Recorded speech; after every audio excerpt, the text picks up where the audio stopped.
On July 26, 1822, Simón Bolívar and José de San Martín, the two greatest freedom fighters on the South American continent, meet in the Ecuadorian port city of Guayaquil.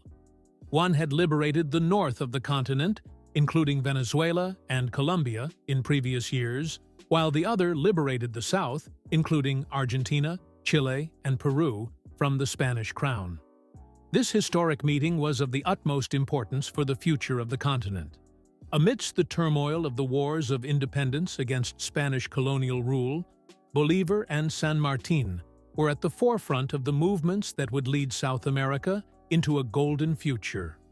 The dream of a united South American nation, similar to the United States of America, seemed within reach. However, due to a few small details, everything turned out differently in reality, and the entire continent sank into chaos and civil wars for many decades. So, what had happened? How did the independence of almost all of the continent's states come about so quickly? Why did the United States of South America fail in reality? And how could they have changed the world forever?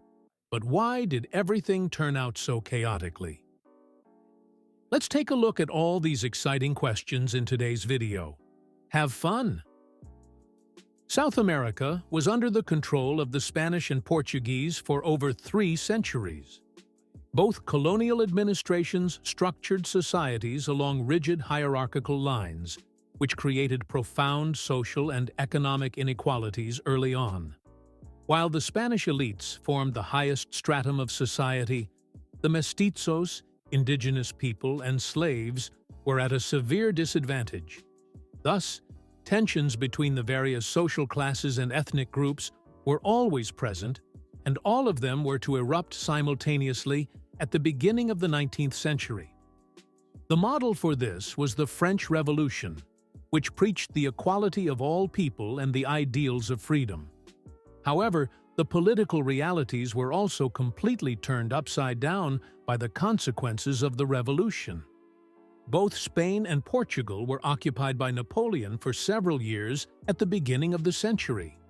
Spanish authority in particular was massively weakened as a result and could barely muster the resources to exercise rule over the South American viceroyalty.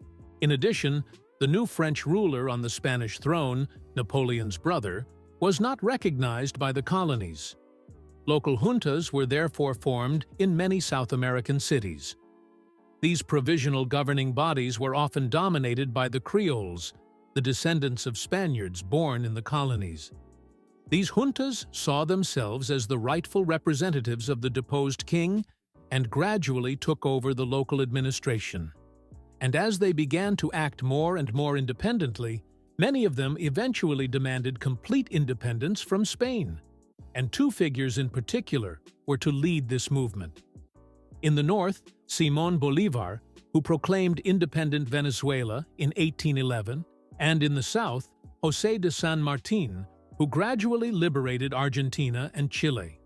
Both were charismatic military leaders who were not only military geniuses, but also visionary leaders who embodied the ideals of freedom and independence. After the Spanish king regained the throne at the end of Napoleon's reign, he tried to reverse the events with a counterattack, but it was already too late. Not only had many royals defected to the revolutionaries in the meantime, but there were also mutinies within the army in Spain, and it finally refused to leave Cadiz for South America to counterattack. This left only a few royal troops, who retreated into the depths of the Amazon, but were soon defeated there too. Bolívar and San Martín met in Guayaquil, Ecuador, in 1822 at the height of their power. Both wanted to establish a common, glorious future for the South American continent, following the example of the USA. But things turned out differently. Although both shared the goal of independence and a strong common bloc, they had different ideas about the future political order in South America. Bolívar, who preferred a strong central government, dreamed of a united South American federation. San Martín, on the other hand, saw the future more in a loose confederation of independent states that would cooperate closely but retain their autonomy. Both argued fiercely about their visions for the future, and ultimately had to break off the meeting without any result. However, it was not only between the two, but in the entire local politics of South America that there was a massive dispute over this issue. Both in the north and in the southern states, there was considerable tension between centralists, who favored a strong central government, and federalists, who demanded more autonomy for the individual regions. And these differences led to political instability and power struggles for decades.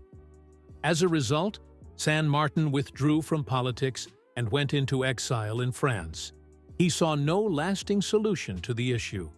The various factions on the continent were too divided, and Bolívar was able to realize his dream of a united South American dream in a smaller form, at least in the short term. He proclaimed the state of Greater Colombia, which consisted of the present-day states of Venezuela, Colombia, Panama, and Ecuador. However, while he almost always found a military solution, he did not succeed in stabilizing the state in the long term. Bolívar's attempt to establish a strong central government met with resistance from regional leaders who demanded more autonomy.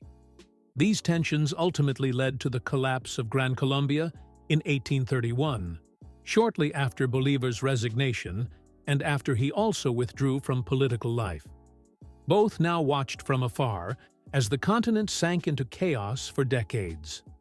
In Venezuela, Colombia, and Ecuador, various factions fought for supremacy, leading to a series of civil wars.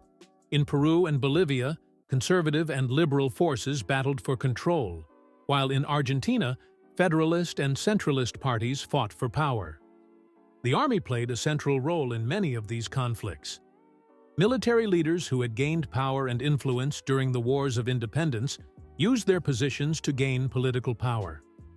This militarization of politics led to a series of military dictatorships and coups that further destabilized the political systems of the young republics.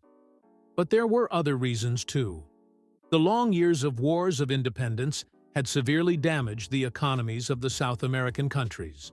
Infrastructure had been destroyed, trade routes interrupted, and many countries were heavily in debt.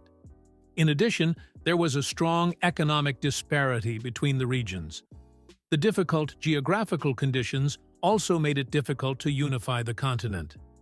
The mighty Andes and the Amazon rainforest in particular meant that many regions simply remained cut off at all times, and communication and transportation problems made it difficult to integrate the continent's individual states. But external powers also had their fingers in the pie all the time. Not only Spain and Portugal, but also the United States in particular, did not want a strong South American power bloc and thus deliberately stirred up conflicts between the factions time and again. And these decades of factional struggles and civil wars left deep scars in the political and social structure of South America. They created a legacy of instability and mistrust that characterized many of the young republics well into the 20th century.